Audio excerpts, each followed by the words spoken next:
Assalomu alaykum hurmatli YouTube ishqibozlarim, musofirda yurgan aka-ukalar, qadrli obunachilar. Mana bugun navbatdagi darvozamizni Toshkent viloyati Angren shahriga olib kelib o'rnatdik.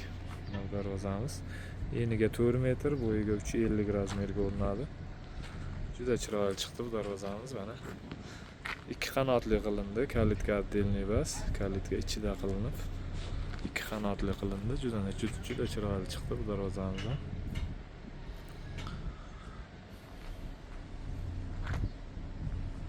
Bu darvozamiz eniga 4 metr, bo'yiga 350, 14 kvadrat bo'lsa, 1 kvadrat metrini 900 ming so'mdan, o'sha summasi 12 million 600 ming so'mga olib kelib o'rnatildi.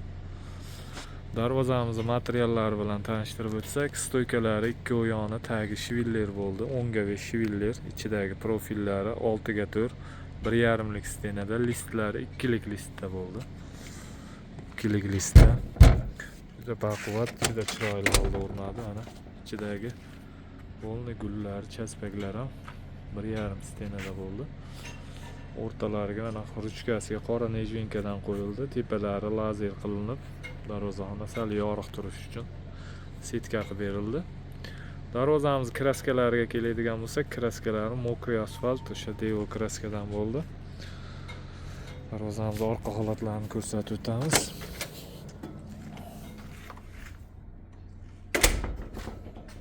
Darvozamiz orqa holatlari, mana orqalari ham tekis bo'lib, juda chiroyli holatda o'rnadi. Mana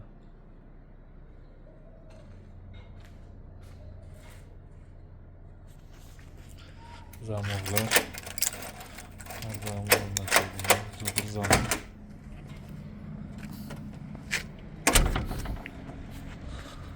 Hurmatli aka-ukalar, kimga shunday darvozalar kerak bo'lsa, ekranimiz pastki qismiga nomerimizni qo'yib qo'yamiz. O'zbekiston bo'ylab dostavka ustanovka mavjud.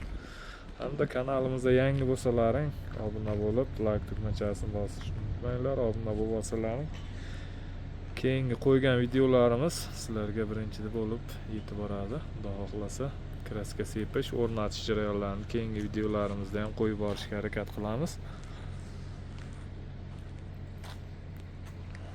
O'zbekiston bo'ylab dostavka ustanovka mavjud. Bemalol murojaat qilishlaring mumkin. Xudo xohlasa, doim kuzatib boringlar. Salomat bo'linglar.